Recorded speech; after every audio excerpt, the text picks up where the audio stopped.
आलू टिक्की बर्गर बनाने के लिए मैं ये मार्केट में जो फ्रोज़न आलू टिक्की मिलता है वो ली हूँ। इसे मैं ऑयल में तल लूँगी। और यहाँ पे मैं ली हूँ बन, जो सॉफ्ट प्लेन बन है वो। और यहाँ पे एक प्याज को छोटा छोटा पूरा पतला पतला काट के रखी हूँ, एक टमाटर पतला काटी हूँ और थोड़े से कैप्सिकम। और यहाँ मेरा पॉट में लेटस हुआ था, इसे भी मैं ली हूँ। और यहाँ पे रखी हूँ ऑरिगानो, चिल्ली फ्लेक्स और पेपर पाउडर। तेल में ये कढ़ाई में गरम करके रखी हूँ, बहुत थोड़ा सा, जिसमें इसे पैटी को मैं सैलो फ्राई कर लूँगी।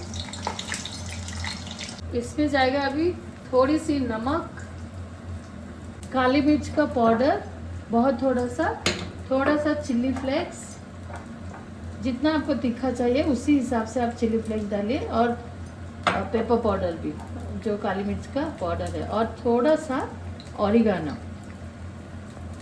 थोड़ी सी नींबू का रस, सारे को मिला दीजिए। बन को मैं 2 पीस में काट के रखी हूँ और ये टिक्कियाँ मैं तल के रखी हूँ। तो इसमें एक साइड में जाएगा ये ढेर सारे मेयोनीज, इसे मैं अच्छी तरह से स्प्रेड कर लेती हूँ।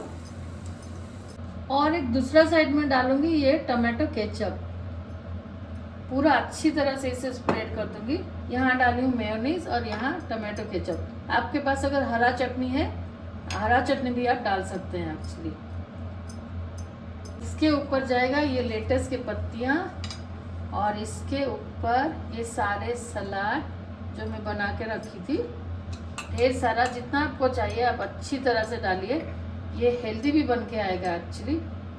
तो इसमें जाएगा 2 टिक्की, और इसे अभी मैं बंद कर दूंगी दूसरी तरफ से।